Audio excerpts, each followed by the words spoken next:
নমস্কার বন্ধুরা, দেখুন তো আজকে কি বানাই। দেখছেন তো কি কুমড়োর কি করবে, দেখুন কি করি। প্রথমে দেখুন কুমড়োর আঁতিগুলোকে কেটে নিলাম, কেটে নিয়ে বীজগুলোকে বাদ দিয়ে দিলাম, দিয়ে ভালো করে ধুয়ে নিয়েছি, ধুয়ে কেটে নিয়েছি। তারপর লঙ্কা কুচি নিয়েছি, আদা রসুন কুচি নিয়েছি, আর পেঁয়াজ কুচানো নিয়েছি। তারপর দেখুন আমি কুমড়োর আঁতিগুলো আর লঙ্কা কুচানো, পেঁয়াজ কুচানো, আদা রসুন কুচানো, আর নুন, হলুদ গুঁড়ো আর চালের গুঁড়ো দিয়ে আর বেসন দিয়ে ভালো করে মেখে নিতে হবে।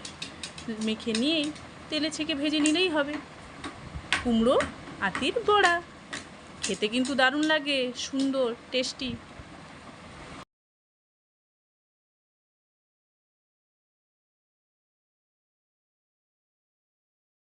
এইরকম ভিডিও আরও দেখতে চাইলে অবশ্যই লাইক, কমেন্ট, শেয়ার আর সাবস্ক্রাইব করতে ভুলবেন না।